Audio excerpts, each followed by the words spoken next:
Hello. So I just wanted to make an update, mostly for myself. I'm just trying to use these to keep track of certain things. I have a lot of videos that I don't share, but some I do. Um, so when I started making videos on this channel, it's probably like, I don't know, 6 years ago, maybe longer. And a lot of them were about Myers-Briggs, and I had taken a bunch of Myers-Briggs tests, and my partner's grandmother was actually, she lectured on Myers-Briggs and was an INTJ. So I took the tests and went through a bunch of training she had, and I was categorized as an INTJ. And so a lot of these videos were just that journey of validation of a lot of things that I was wanting to be socially validated. Things, especially for an INTJ, it's known as being like masterminds and extremely smart, and I understand why they say that. Um, you know, because I do feel like INTJs are essentially can process a lot of data, and a lot of data that a lot of people don't see. Um, But one of the ways that they do that is by taking emotional data and throwing it away. And so when you do that, you can process a lot of stuff, but one of the things that I found is you're not actually processing any real data because the reality is essentially a projection of your internal world. And so if you have suppressed your emotions and they're, let's say, running in the background of whatever you're doing, you have the mind has figured out ways to create ideas to validate these feelings, and that's basically what makes up the personality. So being able to um, pick up on patterns in the reality that have to do with the external world, um, it can be helpful in certain levels of fear. um, but there's essentially there's no such thing in terms of, you can also do the same thing by reading your own emotions, and you can also even do the same thing by following those emotions back to memories or subjective opinions. And so when I got into this, like if you go back, some of the videos that I did, I had one video series that was called The INTJ's Greatest Flaw and How to Beat It. And of course, it has the most views because INTJs are going to be intrigued and offended by that idea. Um, but what I found is, like, on my journey from classifying myself as an INTJ and getting a lot of feedback and talking to a lot of other people who are INTJs on here and other platforms was, like I said, there's just like major aspects missing. So I was like, okay, well, let's say that I've gotten to the point where I could be the most logical. Well, without the ability to comprehend emotions or what they are as energy in motion, um, you might be able to pick up on patterns, but you're not picking up on projections. And so if you can't pick up on projections, what are you really going to do? You're going to go around to a world that is external, and you're going to try to do stuff to it or change it or be better than it or fix it, or, and none of that will ever really do anything, um, because it's just a projection of the internal world. um, Hold on one second, gotta plug in the computer.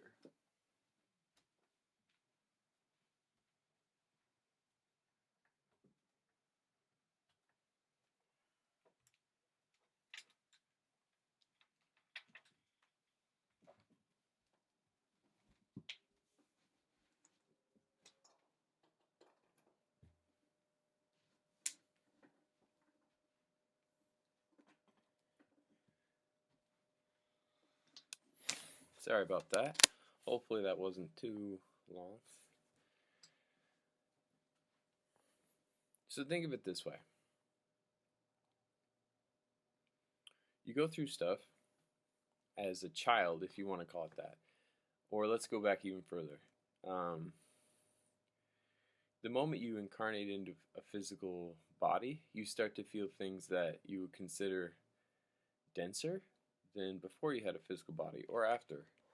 So these densities, over time you start to categorize them as feelings and emotions, and that's not necessarily true. That's more a categorization of your resistance to things. It doesn't necessarily define what the resistances are, or it doesn't even really address that they're resistances as much as most of the time they are talked about as if there's a group agreement that they should be, this sort of pain is painful for everyone. It should be seen that way. But things that would annoy me might not annoy you. Things that make you feel a certain way could be things that make me feel a completely different way. And so we identify these things with emotions, and then we have preloaded reactions to them. And behind those reactions are trauma or things that we've experienced that we don't want to bring to the surface. And so a lot of times we'll hide those reactions behind things that are socially validated. Things that if we get upset by, people will either come to our aid or other people will agree with us. And that can create layers and layers and layers of validation on top of the suppression. When in reality there's not really anything intrinsic to anything. Anything can be anything. You see people walk across hot coals, people who can, like Wim Hof, who's learned how to do things out in the snow, and monks who can do anything. So obviously there's people who like things like cilantro and people who don't. There's a ton of things that are we have differing ideas about if we should have resistance to or not. And ultimately the whole point is the amount of resistance we have to whatever's happening dictates the amount of emotional pain we're in, and it dictates what happens externally. So the entire world that we're in is set around a couple laws that aren't discussed or talked about, but one of these laws, to break it down, I've talked about this before, is what you resist persists. It's you're exchanging energy with things as they come around. So let's say you're hanging out, two people. All of a sudden, you start to get in an argument. You start screaming at each other.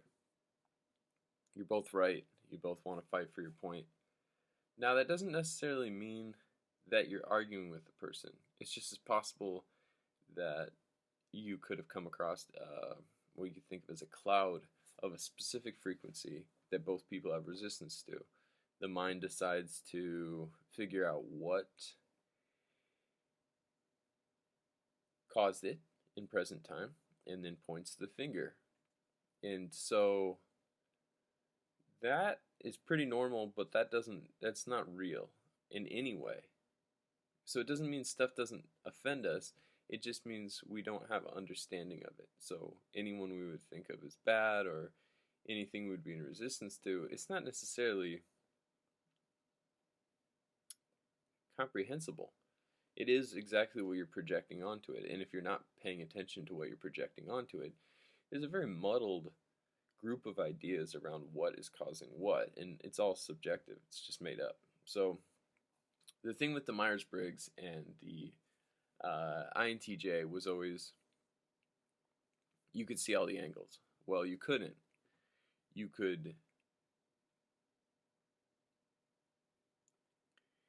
projected that the other people weren't as intelligent as you and dumbed down the understandings of what was going on internally for each person, and then you were able to put yourself at a higher level than that. Put the rest of that stuff in a file folder, call it one thing, and then build patterns around it. It's not that the patterns aren't going to be true. Of course they're going to be true because they're projections, they're ideas that you are having. And so as I studied the um, MBTI and got in more with the INTJ community, I realized that there's no happiness, there's no peace, there's no joy inside of, or at least lasting joy inside of an INTJ personification. So I started to search outside of that, which, anytime that you feel defined by something, it's probably best to go search more because it's anything you define yourself by is going to become a cage no matter how freeing it is at first. So I started to get into it and I started to realize, okay, the one thing I was missing from the logic was emotion. But then I was like, well, how do I quantify emotion? Especially using a lot of logical pattern recognition, emotion was just like this huge,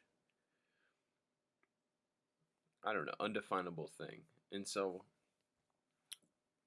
for me, I realized that all my emotions that I was having came down to some sort of projection, whether it was resistance, the amount of resistance that I had dictated the level of negative emotion, or the amount of desire, which was again a projection that something external was better than me. So either there was something that was better than me externally, or something that was worse than me externally. And the entire external world is just made out of stuff that we think isn't us. So the reality is created and stays as long as you think that you're here and it's there.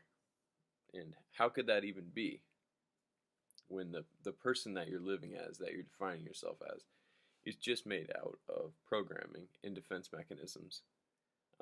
It doesn't have any idea about what death is or sleeping or, it really doesn't know anything. There's absolutely nothing solid that it knows. And, people will always argue like little kind of micro ideas around that. But at the end of the day, if you don't know what any of it is, there's no point in getting all excited about who you are. Because ultimately it's not real. And ultimately when you die, it's not going to go with you because it's not real. So in people who start to change their belief structures or practice things like meditation or just growth in general, makes you start to change your ideas about things, and ignorance starts to go away and can be replaced by different ignorance, or it can be replaced by understanding, which is, I think, another word for love, if not the right word for love. Because once we understand what stuff's made out of and what we're projecting onto it and what it's experiencing, then we can really go back inside of ourselves and figure out why we're projecting it, what memories caused it, how can we go back and benefit from those memories, and where can we go after that. So a huge part of it was integrating the emotional body and figuring out, okay, I needed some sort of tuning fork on emotion that gave it as much validity as pattern recognition, or intelligence, if you want to call it. Because again, intelligence isn't wisdom. It's just convincing yourself that you're right, and then also learning how to convince other people you're right. Or a lot of times people don't even worry about that. They just shut out any criticism. So, and again, being intelligent can definitely be a defense mechanism, like being funny. You could be told you're stupid when you're a kid, and so you decide you're going to be intelligent. You're going to figure out how intelligent people act and think and care about, and it's just not real either. So as I started integrating all these emotions, I started to realize that the one thing that brought them together was faith. It was kind of the equalizer of all feelings. So say I wanted something. Faith would allow me to understand that whatever I had already was enough. If I was supposed to have it, it would already be here. And I'm not saying specifically faith towards anything. I've used different things from old ideas about God to the Divine Mother to the universe as a mechanical perfection. Uh, it really doesn't matter as long as you can get your emotional body behind it. And so I started to go through and categorize things like emotions and emotional resistance and then apply faith to them. So there was no form of, or maybe faith is a little charged, maybe allowance, um, or the idea that everything that happens is benefiting you on the level of your soul. Something like that. And so as I started to go through this, I realized that there was nothing true about any of it. The only thing that there was attachment. And going through and studying that, I studied a lot of Hinduism and Buddhism, obviously. And a lot of those have to do with getting rid of attachments. And so making lists about attachments, a lot of times the things that we're wanting are supplementing old pains that we have most of the time. And so the getting down to it and writing down those pains and figuring out, okay, here's what, I have an insecurity about this. Here's when it was caused. And going in and meditating on it. You might not be able to hit it right away. You might hit different things that you went through after the core reason for the emotion, reactions you had maybe 10, 15 years later even. But if you can clear those up, it'll start to shine light and you'll start to pick up on, okay, here's the major insecurity I'm trying to supplement. And so when you do that, there's nothing left. There's just simply a spectrum of attachment. And that spectrum is something that over time, it goes from being these external things that I don't know if I could ever give this up, or I don't know if I could ever allow this, or not be offended by this, or not be hurt by this, or, we all have ideas that the world is in this place, and we have to save it, and we have to save everybody, and we have to do this stuff, and it's just not true. It's just not true. You're not here to save the world. The world is exactly where you think it's going to be based off perception and programming. So if you want to change the world, you got to change yourself. And the only way to really get gritty with that is to understand that the change doesn't come from some sort of like minor layer of the world that you're already in.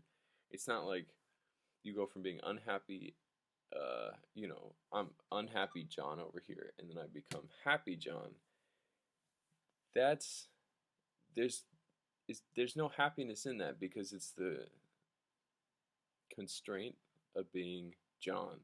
It's the constraint of the world, or the projection, or the collapsing of all these frequencies into this density that is constricting. So there's nothing that you can get that's going to bring any peace. It might make you feel good for a little bit, chemically, but it's not going to bring any peace because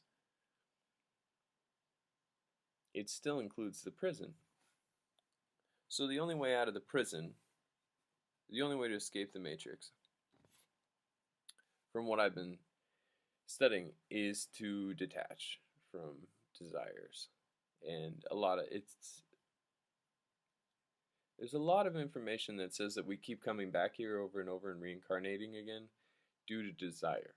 And you could call karma, I know a lot of times people think of karma as like, well, you kill someone and then you got to come back and someone has to kill you, but I think it just a lot of times has to do with desire, which is you're looking in the mirror and you're projecting that something in the mirror is better than you, which how could it be, or worse than you, right?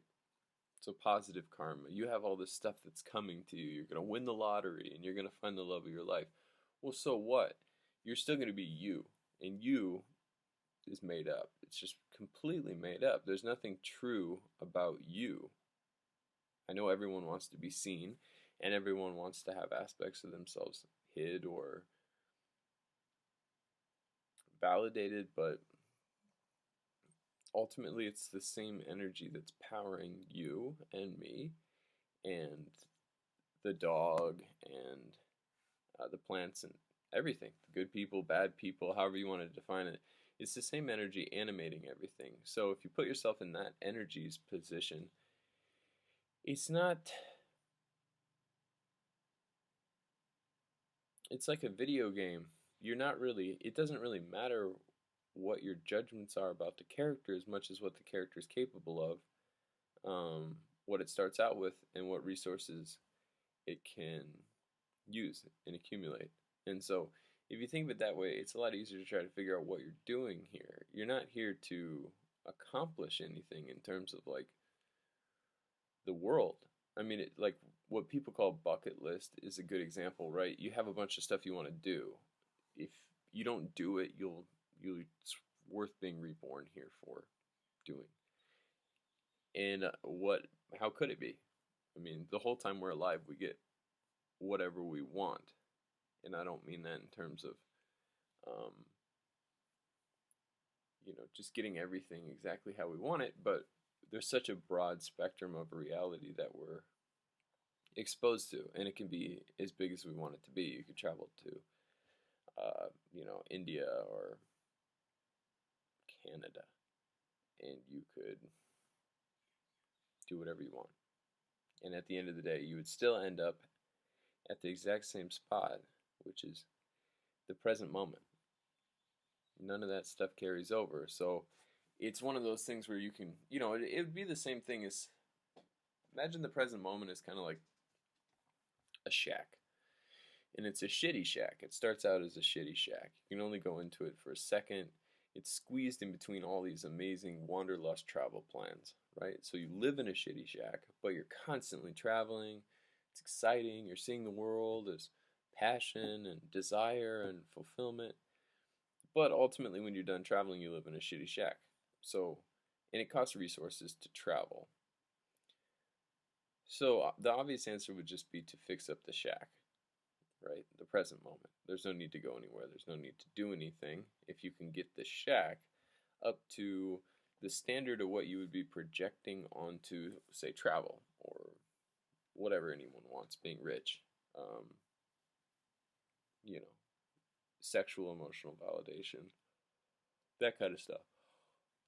And so the thing is, like, I know I've talked about this a lot over the years, but how do you get, how does the present moment become stronger and more valid? People say go into the present moment. Well, what does that mean? Well, there's a lot of ways into the present moment, whether you're using sounds or you're getting behind your eyes or whatever you're doing, right? And obviously the things that are pulling you out of the present moment, you can write them down. It's a really good technique to write down like the thoughts, or a lot of things come up are like embarrassments or pains from years ago or things you have to accomplish. If you break down everything you have to think you have to accomplish, it really breaks down to compensating for something that happened when you were a kid. So if you think about the present moment and how are you going to make it as glitzy or as glamorous as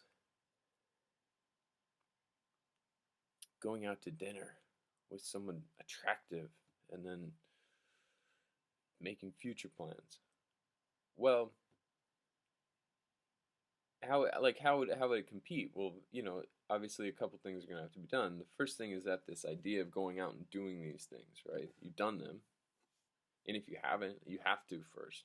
I don't think you can drop a lot of stuff if you haven't done it, because you're not really going to be able to understand that it doesn't have any answers. You can't drop money if you've never been rich. Being poor is you're not really dropping money. To turn your back on the things, you have to have them. You have to explore them and know what the emotional outcome is. So once you can kind of do that, you can kind of take these things over here and you can quantify them, right? Like, let's say an orgasm, for example, is such a good example because at the center of so many things like orgasms or just really small experiences are chased. And it doesn't, if you really slow it down and you experience, it doesn't really do anything for you in slow motion. The idea of it later, or say the way that you felt, a comparative feeling to how you felt beforehand, or the desire to want something and then getting it. They're mental games, and they help keep the mind strong. And the mind is the prison. It's not real. Nothing in the mind is real. It's all just based off of the programming and the validation. And, you know, when you're in pain, the mind talks to itself and validates the pain, right? Someone comes up and robs your house. Well, another car drives up to your house a week later, and your mind goes, "Ah, they're probably trying to rob me," right? Well, how would those two, they're not even connected. The only thing that connects them is the projection. And so once we fully project onto the reality, there's nothing left. There's no space for the bizarre, the abstract, or, um, updating. And so the mind is always going to be putting this prison onto everything and wanting these things. Food, too, is such a great example. We lust after food.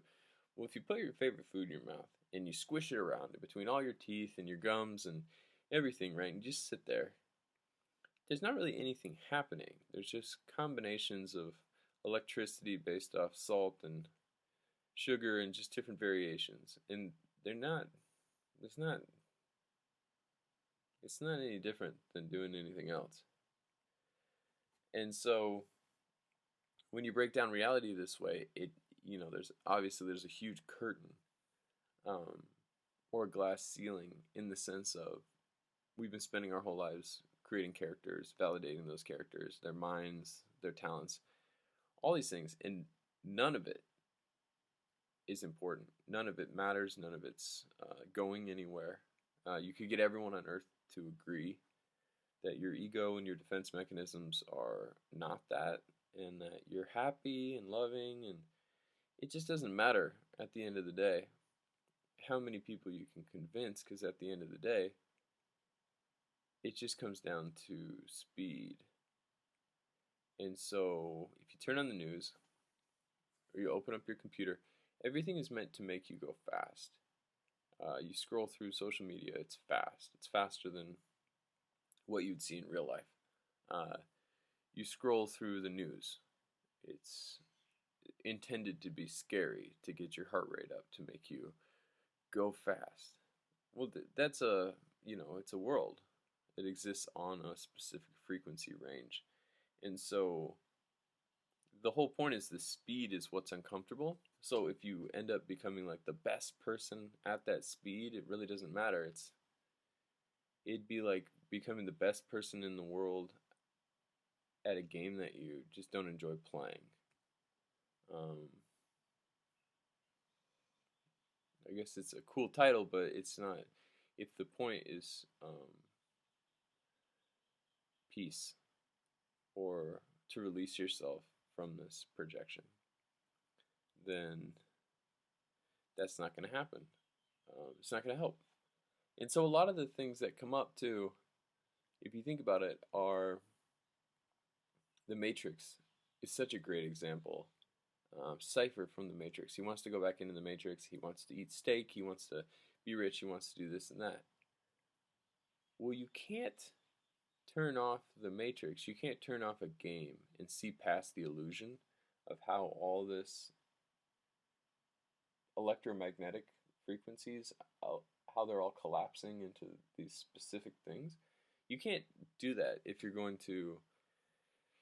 haven't detached. The same way you're not going to be able to turn off a video game if you're still in the middle of playing it, or you're not going to be able to put down a book if you're still wanting to read it. And so there's a lot of different levels to this, obviously. The obvious one to start with is, the grossest, the largest, which mostly has to do with fear and desires that are pretty obvious. You can break down your life and think about what you care about, or what makes you feel comfortable, and what you're trying to avoid. You can break that down pretty easily and follow those back. But at the end of the day, there's so many desires, because in each definition we've given to everything is a desire to play a role, and the roles are all solidifying this character that's made up. So whatever you want to call your character. If you want to define your character, it can be INTJ, it can be anything. You could be president, you could be an enlightened being. It really doesn't matter. They're all just made up characters. So none of them are real. There's no way for it to be real. You might be able to play it, and you might be able to put on the costume energetically for a while, but that's the whole point. You can put on any costume energetically, and so sticking to one and then handicapping it by saying, here's who I am, but I'm still not that happy as this thing. Maybe someday I'll become that. That's the weirdest role play. It's like a handicapped role play. You don't have to role play. And if you're going to role play, why wouldn't you be role playing something that you actually desired? Being inept doesn't seem like something that has that, it's just not that gratifying. And so there's just not a lot of reason to keep those sorts of things going. And I understand, obviously, there's going to be people who are going to watch this and they're going to be, what does this guy know? Nothing. That's the whole point. When I started these videos, I knew something. I knew a lot of something. And what I knew was patterns. I could pick up on patterns.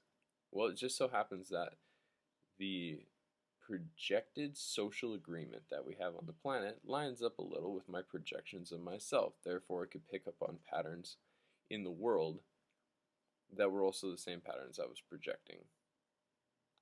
So in doing so, you think you're intelligent, but in reality, you're not allowing stuff to be what it is, which is potential. Anything that has to say something is being sinned against, so to speak, because anything is raw potential.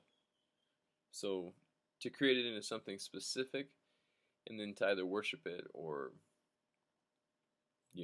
fight against it, it doesn't make sense. There's no way to, there's no way it can be that.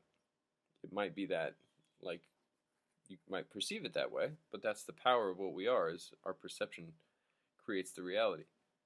And so obviously going into things and trying to perceive them in the opposite way that you perceive them and get the emotional body behind that has great benefit. It really allows you to see not only that you're wrong, and being wrong allows you to stop being right and so solid. When you think you're right, you think you are something and you want to validate it. When you're wrong, you can inquire. And if you can't inquire about something, then how are you going to learn? And if you don't have any space to inquire or learn, which I would say, as much as INTJs want to act like they know a lot, there's not a lot of space to inquire, even if you're making mental patterns.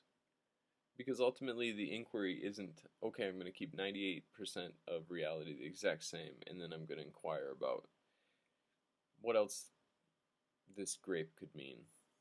It's more just like the construct, the paradigm as a whole can also be inquired about, and thus from the original perspective is jumping dimensions.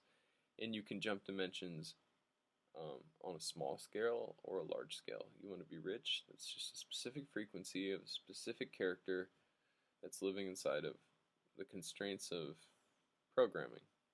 It's just a slight emotional change. To change your life completely and stay the same person, but to change the reality, to drop the reality, you have to stop having the emotional reactions to the reality, and you can't do that while validating the ego or the person, and you can't have other people doing it, right? You think you're treated a certain way, and that sucks. Well, everyone feels bad for you, and everyone thinks, that's poor you. Well, how is that going to end? It's not true. The way that you're being treated is subjective, and it really has nothing to do with you. If you want to make it into about you, then you're really not understanding what's going on in the world you're projecting. If you're going to project other people, their opinions might as well have value, unless you're just projecting yourself to be some narcissist,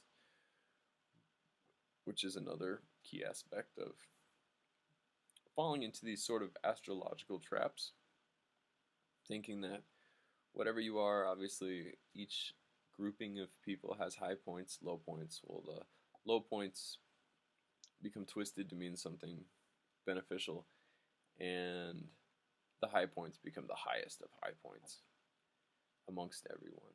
And so the division becomes greater and greater and greater. So we're dividing ourselves by sex, age, gender, intelligence, country, political affiliation,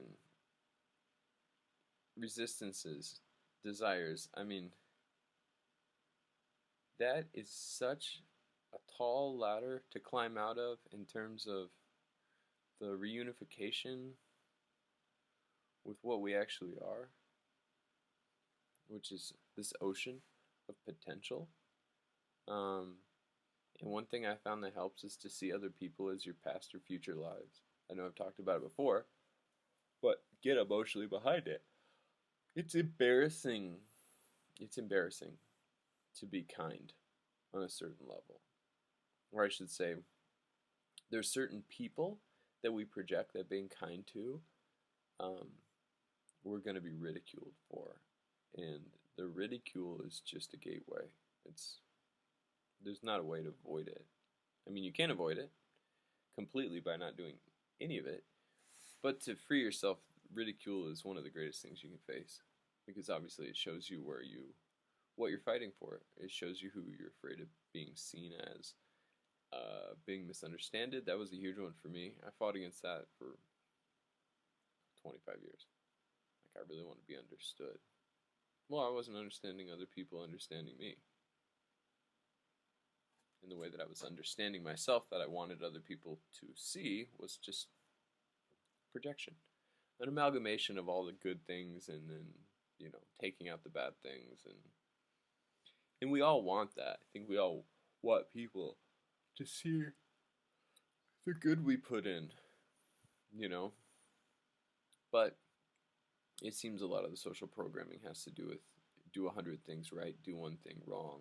The thing you've done wrong is now projected onto you for a long period of time.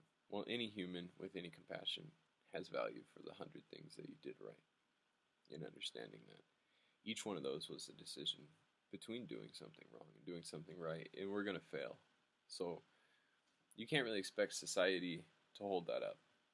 They're looking for martyrs. They want people to, because everyone is externalizing their own self-judgment, they're looking to crucify specific people for specific things. But it's not like those people are different than we are. They're the exact same entity,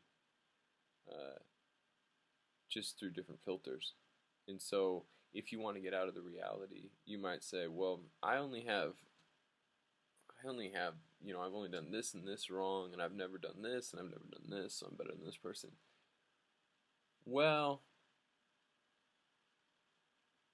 if you want to detach completely, you're not going to be able to do that. You're going to have to go through and get out of all the frequencies.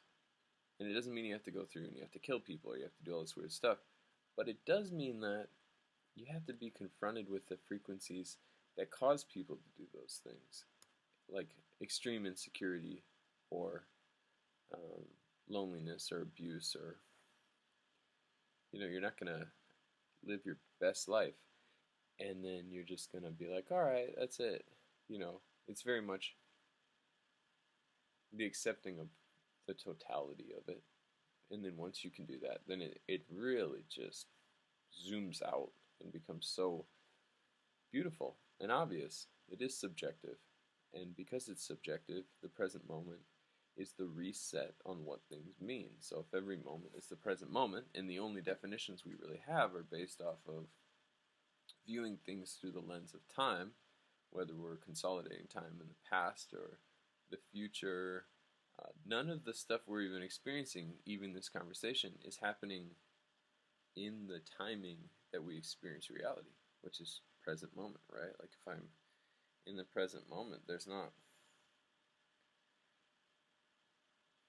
none of that exists, right? You can just look at your hands, and that doesn't have a whole lot to do with politics or invalidation or fear of dying or anything, right? Those things pull you out of the present moment, but the present moment can also pull you out of those things. And I think that's the main thing to remember, is these definitions that we're giving ourselves anything that you mess around with, you're going to have to get out of. So be careful what you mess around with, or be careful what you project onto yourself or other people, because a lot of times doing the work backwards can be daunting compared to how easy it is to just project stuff. And our mouths are constantly saying, well, this is this, and you're like this, and this is that. Well, every time you do that, you're going to have to get out of that too. If you want to be able to, essentially, what you would think of as transcend the reality. Um, and so it's just stuff to think about, especially with Myers-Briggs and this identification. Nothing is true. Nothing is permanent. Everything, you can think of any thought that exists and you can build patterns around it in a minute and make it true and invalidate all the other evidence. So it's just, humans are so good at that. But it's not true. And so test it. You can try it out with some of your biggest beliefs, try it out with your biggest critics, try it out with your biggest insecurities. You can do anything, anything. It's not a motivational speech. Because if you're coming from a place of I can't do something and then I try to do something, even success is going to be a failure success. Just drop the character. There's not even a place for it. The character's just built a world around itself, and once you drop the character, you'll see that it's not the world backing it up is just made out of smoke. It's not. There's nothing solid about it, and then the reality can change to anything, unbelievably different things, and then you can. I don't want to spoil it because it's obviously different every moment, but hopefully this helps some other versions of myself out there who are going through the same thing that I'm going through and have been going through, of letting go of pains and resistances and obviously not being understood, or trying to compensate for things from our childhood. And hopefully we can get past all of our differences, and beautiful things happen the more people are able to see the one energy running behind us all. And so it's an exciting time as fear ramps itself up because it creates an ultimatum to do that.